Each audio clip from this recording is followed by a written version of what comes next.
दोस्तों नमस्कार। भिवानी के लोग कार्यक्रम में आप सबका स्वागत और अभिनंदन करता हूं। भिवानी एक जमाने में हरियाणा की पॉलिटिकल कैपिटल रही। पूरे हरियाणा का संचालन भिवानी की धरती से हुआ करता था और एक जमाना था जब चौधरी बंसीलाल जी का युग हुआ करता था। इंदिरा गांधी देश की प्रधानमंत्री हुआ करती थी और पूरा भारत भिवानी की तरफ देखा करता था कि भिवानी क्या सोचता है, भिवानी क्या करता है। इस तरह की पॉलिटिकल विल रही है भिवानी की। और आज भी ये सौभाग्य है भिवानी जिला को कि हरियाणा के दो मुख्यमंत्री, हरियाणा के एक वर्तमान मुख्यमंत्री मनोहर लाल जी, जो 10 साल तक भिवानी में आरएसएस के प्रचारक के रूप में जिन्होंने अपना जीवन बिताया, और दिल्ली के वर्तमान मुख्यमंत्री अरविंद केजरीवाल, वो भी भिवानी के डीएनए से हैं, भिवानी की माटी के हैं। तो इस माटी में, भिवानी की धरती में कुछ राजनीतिक इच्छा शक्ति रही है आरंभ से ही। बहुत अच्छा लगता है कि जब भिवानी के बेटों के साथ में भिवानी की बेटियां, भिवानी की पुत्रवधू, वो भी राजनीतिक के क्षेत्र में झंडे गाड़ रही हो, तो ये सोने पे सुहागे के जैसा लगता है। आज एक बहुत बड़े व्यक्तित्व के साथ मैं आपके बीच में हाजिर हुआ हूं और ये व्यक्तित्व है दिल्ली नगर निगम की जो मेयर रही। जो मेयर होता है वो किसी शहर का फर्स्ट सिटीजन होता है, प्रथम नागरिक होता है। हमको प्राउड हुआ कि हमारे जिले की, हमारे शहर की, हमारे पुत्रवधू प्रीति अग्रवाल ने दिल्ली में मेयर के रूप में एक बड़ा अपना कार्यकाल पूरा किया, मेयर के रूप में ऐतिहासिक काम किया। आज प्रीति अग्रवाल हमारे बीच में स्टूडियो में उपस्थित है। मैं उनका स्वागत और अभिनंदन करता हूं। प्रीति जी नमस्कार। नमस्कार जी। नमस्कार जी। कैसे हैं आप? बिल्कुल बढ़िया है जी, बढ़िया से बढ़िया। वाह वाह वाह, बहुत अच्छा। प्रीति जी, आप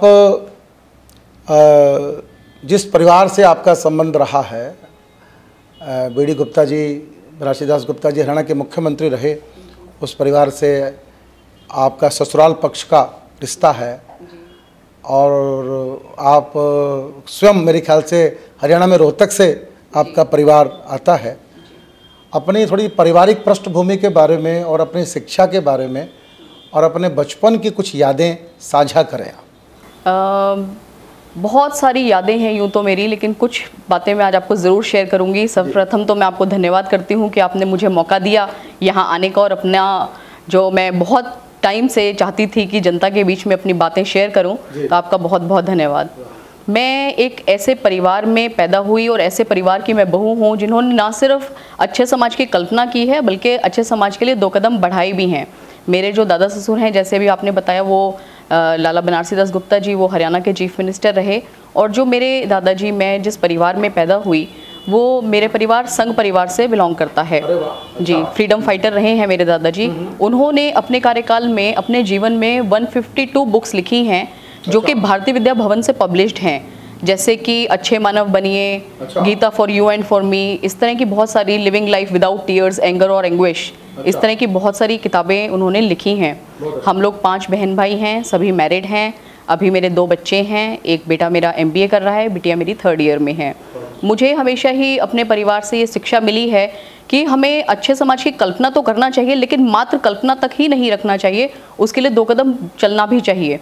तो बचपन से ही मुझे लगता था कि मुझे समाज के लिए कुछ ना कुछ तो ज़रूर करना है। अगर ज़िंदगी में धरती पे भगवान ने जन्म दिया है और धरती पे आए हैं, तो कुछ ना कुछ तो मैं ज़रूर करके जाऊंगी। मैंने अपना काम, कार्य क्षेत्र शुरू किया स्लम एरिया से, राइट टू हेल्थ और राइट टू एजुकेशन, क्योंकि दिमाग में ये रहता था कि जब तक एजुकेशन नहीं होगी तब तक आप किसी को भी क्या समझाओगे, और जब तक हेल्थ नहीं होगी तो वो आगे समझने के बाद भी कुछ भी कैसे कर पाएंगे। तो स्लम एरियाज़ में मैं जाती थी, जहाँ पर भी बच्चे मुझे दिखता था कि स्कूल में नहीं हैं, उनको स्कूल में उनके माता पिता को समझाना, उनको स्कूल में एडमिशन करवाना। और जो मेरी बहनें, जो हम बात करते हैं विमेन एम्पावरमेंट की, तो जो मेरी बहनें, मैं देखती थी कि बहनों में क्या होता है कि मेरा क्या है, मेरा परिवार स्वस्थ होना चाहिए, मेरा क्या है, मैं खाना भोजन मैं बना रही हूँ, अगर ना भी खाऊँ तो क्या फ़र्क पड़ता है, परिवार स्वस्थ होना चाहिए। तो उन लोगों की काउंसलिंग करना, उन लोगों को समझाना, अगर बीमार हैं तो हॉस्पिटल में एडमिट कराना, ये सब मेरी कार्यशैली रही है। क्योंकि मुझे लगता है कि कोई भी चीज़ जो है, कोई बीमारी है, कोई भी नेगेटिव थॉट है, कुछ भी आपके दिमाग से शुरू होती है। तो मेरा पर्पस ये भी होता था कि लोगों को पॉजिटिव सोचना चाहिए और लोगों को किसी भी तरह से, मैं घुमा फिरा के मतलब ये होता था कि पॉजिटिव सोच होनी चाहिए और कुछ ना कुछ हम लोगों को मतलब समाज के लिए करना चाहिए। आपने अपना समाज सेवा से सफ़र आरंभ किया और राजनीति तक आप उस सफ़र को लेके आई। इसका मतलब ये हुआ भीतर कहीं समाज सेवा का एक आपने बीज था, जो बीज धीरे धीरे वटवृक्ष राजनीति में आके आपने उसको वटवृक्ष बना लिया। ये यात्रा आपकी इस तरह से चली है। राजनीति में आप कब आई और किस तरह से राजनीति में आपका प्रवेश हुआ, इसकी क्या स्टोरी है, थोड़ा सी कहानी ये बताइए। मेरी तो थर्ड जनरेशन है पॉलिटिक्स में। जैसे आपने बताया कि दादा ससुर भी सीएम थे और मेरे ससुर, मेरे फादर, वो लोग सामाजिक कार्यकर्ता रहे हैं, समाज से जुड़े रहे हैं।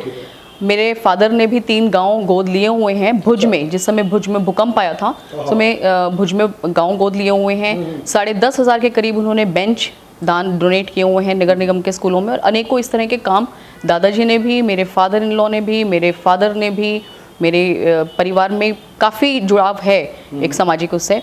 तो जब मैंने राइट टू हेल्थ और राइट टू एजुकेशन के लिए काम करना शुरू किया तो उस समय हॉस्पिटल में किसी को एडमिट कराना, स्कूल में किसी को एडमिट कराना, उसमें कहीं ना कहीं ये लगता था कि आपको पावर की ज़रूरत भी है, इन्फ्लुएंशियल व्यक्तित्व की ज़रूरत है। मैंने 2000 में 1999 में मुझे समिति अध्यक्ष बनाया गया भारतीय जनता पार्टी का। उसके बाद मेरा ये सिलसिला शुरू हुआ। मैं पहले समिति अध्यक्ष बनी, फिर मैं मंडल अध्यक्ष बनी, उसके बाद मैं जिले में मंत्री बनी, फिर मैं प्रदेश में महामंत्री बनी महिला मोर्चा की। क्योंकि मुझे महिलाओं के प्रति, जैसे मैंने अभी भी आपको बताया कि विमेन एम्पावरमेंट, हम साल में एक दिन विमेंस डे मनाते हैं। मुझे वो बात बड़ी पिंच होती थी। मैं जब बसों पे लिखा हुआ देखती थी कि केवल विकलांगों के लिए और महिलाओं के लिए, तो मुझे बड़ी तकलीफ होती थी। क्योंकि ये जो समस्याएं हैं ये देश में नहीं पूरे ही वर्ल्ड की समस्याएं हैं। महिलाओं से जुड़े हुए जो मुद्दे हैं वो ना सिर्फ हमारे देश में बल्कि इंटरनेशनल समस्याएं ये हैं। लेकिन हम जो ये संगोष्ठियाँ करते हैं उसमें हम विचार विमर्श करते हैं और विचार विमर्श करने के बाद हम भूल जाते हैं। तो मुझे लगता था कि ऐसा होना चाहिए कि हम किसी भी एक टॉपिक को पकड़ें और उस पर हम काम करें और अगले साल हम आकलन करें कि हमने क्या किया और क्या नहीं किया, ताकि हम उस चीज़ों को और बेटर कर सकें। तो इसी तरह के मैं सब काम किया करती थी। तो भारतीय जनता पार्टी के मैं शेष नेतृत्व का भी धन्यवाद करती हूँ कि उन्होंने मुझे दिल्ली प्रदेश का महिला मोर्चा का, महिला विंग का महामंत्री बनाया। उसके बाद मुझे मौका मिला मेन टीम में काम करने का और मैं मंत्री बनी। उसके बाद मुझे जनरल सीट से, अभी जो 2017 में इलेक्शन हुए उसमें मुझे जनरल सीट से, महिला सीट से नहीं लड़ी हूँ मैं, जनरल सीट से मुझे लड़ने का मौका मिला। और सभी कार्यकर्ताओं का धन्यवाद करती हूँ क्योंकि हम एक एक बूथ से जीते हैं। उसके बाद मुझे महापौर का दायित्व दिया गया और मेरा विजन जो था वो ये था कि स्वच्छता, शिक्षा और स्वास्थ्य की माननीय प्रधानमंत्री जी की जो सपने की दिल्ली है उसको मुझे बनाना है। उसके लिए सभी का योगदान रहा और बहुत सारे जो ऐतिहासिक काम हैं वो मेरे मेयर कार्यकाल में भी हुए और आज भी मैं उन सब जो भी समस्याएं मेरे पास आती हैं पूरी दिल्ली से ही मैं उनको लेके कार्यरत आज भी हूँ। तो 2000 से 2019 आते आते आप मेयर का आपने एक बड़ा पोर्टफोलियो संभाला। भविष्य की क्या योजनाएं हैं डॉक्टर प्रीति आपकी राजनीति में? आगे के क्या आपने कुछ प्लान किया होगा अपने करियर को लेकर? मेरा एक विजन है कि स्वच्छता, शिक्षा और स्वास्थ्य के लिए काम करना है। माननीय प्रधानमंत्री जी के सपने की दिल्ली को साकार करके दिखाना है। जैसे कि स्वच्छता की अगर हम बात करते हैं तो स्वच्छता के लिए हमने नॉर्थ एमसीडी में कॉम्पैक्टर्स लगाए ताकि कूड़े का निपटान हो। हमने कूड़े के ढलाव जो होते हैं, आपने देखे होंगे जगह जगह कूड़े के, हर वार्ड में घरों के बराबर में ही कई जगह कूड़े के ढलाव बने हुए हैं जिसमें कूड़ा रहता है। आप उसको कितना भी साफ करेंगे लेकिन जाहिर सी बात है कि जब वो कूड़े के लिए ही बने हुए हैं तो कूड़ा तो उसमें रहेगा ही। तो हमने उन कूड़े घर को बंद करा दिया, लेकिन हमारे घरों में से कूड़ा तो निकलता ही है, तो उसका निपटान कैसे होगा, उसके लिए हमने कॉम्पैक्टर्स लगवाए। उसके बाद हमने जो स्वच्छता शिक्षा की बात करते हैं तो हमने नॉर्थ एमसीडी के सारे स्कूल्स को करिकुलम हैंडबुक, एक यूनिफॉर्म सिलेबस सारे बच्चों के लिए किया है। टीचर्स को करिकुलम हैंडबुक दी है जिससे कि जितने भी हमारे 850 स्कूल्स हैं उत्तरी दिल्ली नगर निगम में, दिल्ली में नहीं देश में पहली बार ऐसा हुआ है कि उत्तरी दिल्ली नगर निगम ने अपने स्कूल्स को करिकुलम हैंडबुक दी है और यूनिफॉर्म सिलेबस, जैसे केंद्रीय विद्यालयों में होता है कि कोई भी बच्चा है अगर वो अशोक विहार में सुबह के 8 बजे फर्स्ट क्लास का बच्चा जो पढ़ रहा है वो रोहिणी का बच्चा भी सुबह 8 बजे फर्स्ट क्लास का वही पढ़ेगा। ये यूनिफॉर्म सिलेबस हो गया। उससे क्या होता है कि इन स्कूल्स में गरीब तबके के बच्चे आते हैं। तो माँ बाप मान लीजिए रोहिणी में काम कर रहे हैं आज और वो कल शालीमार बाग चले जाते हैं, तो बच्चे की पढ़ाई मिस हो जाती थी। लेकिन अब क्या होगा कि अगर वो रोहिणी से शालीमार बाग या कहीं अन्य स्थान पर चले गए हैं तो भी उसका सिलेबस वही रहेगा, बच्चे की पढ़ाई मिस नहीं होगी। इसके साथ साथ हमने बच्चे को जो पहले 500 रुपये यूनिफॉर्म के लिए मिलते थे उसको बढ़ा के हमने 1100 रुपये किए, ताकि बच्चे को यूनिफॉर्म, एक प्रॉपर तरीके की यूनिफॉर्म बच्चा खरीद सके। उसके बाद हमने जो बच्चे को खाना मिलता था, खाने की क्वालिटी भी हमने बढ़ाई। अब बात हम करते हैं स्वास्थ्य की, तो रोहिणी में ही हमने दिल्ली की पहली नक्षत्र वाटिका, जिसमें आप स्वयं भी उपस्थित थे, तो रोहिणी में हमने नक्षत्र वाटिका जी, उसमें उनका भी आना हुआ था और हमने उसमें नक्षत्रों के हिसाब से पेड़ लगाए, जो कि हमारे ग्रंथों में लिखा है, हमारी संस्कृति में है। तो उसी चीज़ को थोड़ा सा बढ़ावा दिया है। और उसके बाद उपराज्यपाल साहब ने मुझे कहा कि आप सिर्फ एक ही क्यों बनाई है, बाकी सारे काउंसलर्स के वार्ड में भी बनवाइए। तो ये भी एक आगे एक मुहिम चलाई है कि सभी काउंसलर्स के वार्ड में एक नक्षत्र वाटिका हो। और आगे भी हम पॉल्यूशन कंट्रोल करने के लिए क्या कर सकते हैं, हम स्वच्छता के लिए और क्या कर सकते हैं। स्वच्छता की रैंकिंग भी पहले से बहुत बेहतर हुई है। हमने बहुत सारी आधुनिक मशीनें भी लाई, जैसे कि मैकेनिकल स्वीपर्स आपने देखे होंगे कि अब मैकेनिकल स्वीपिंग भी रात के समय आप घर से निकलेंगे तो जैसे अभी तो देखते हैं स्वच्छता कर्मचारी सफाई करते हैं, लेकिन अब वो मैकेनिकल स्वीपर्स भी आए हैं जो इससे मशीनों के माध्यम से, आधुनिक मशीनों के माध्यम से सफाई दिल्ली में होती है, जिससे पॉल्यूशन भी कंट्रोल में आएगा।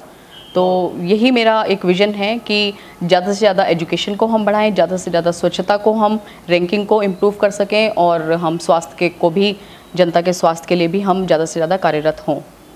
प्रीति अग्रवाल एक राजनीतिक नेत्री और एक गृहस्थ भी तो है जी। इन दोनों में कैसे समन्वय करती हैं आप? देखिए, मेरे बच्चों का मुझे बहुत सपोर्ट मिलता है, मेरे हस्बैंड का मुझे बहुत सपोर्ट मिलता है। और कभी कभी अगर जब मैं थोड़ा सा ऐसे लगता है मुझे कि मैं बिल्कुल घर को समय कम दे पाती हूँ, तो वो लोग ही, बल्कि मेरी बिटिया, वो मुझे बताती है, मैं उसको सुनाया करती थी पहले बचपन में, अब वो मुझे सुनाती है कि भगवान ने एक बार इंसान को बोला, you should build a better world. He questioned how, world is such a wondrous place and so complicated now, I so small and endless am, there is nothing I can do. Then to this God wise and kind replied, just build a better you. यानी कि इंसान को भगवान ने एक बार बोला कि आपको एक अच्छे समाज का निर्माण करना है।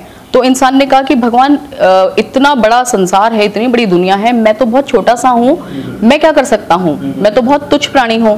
तो भगवान ने इस पे कहा कि just build a better you, अपने आप को अच्छा कर लो तो सब कुछ ठीक हो जाएगा।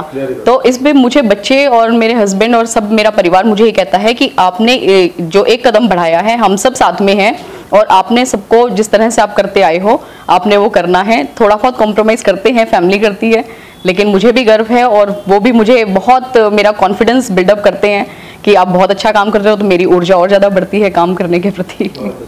मेरा एक निवेदन है आपसे, आपकी जो रूट्स हैं वो भिवानी में है, आपके दादा ससुर का गांव है भिवानी, वो फ्रीडम फाइटर रहे। दिल्ली आपकी कर्म भूमि है निश्चित रूप से, लेकिन मैं ये निवेदन करूंगा कभी कभी भिवानी में भी जाके लोगों से गपशप करना चाहिए, उनसे भी मिलना चाहिए।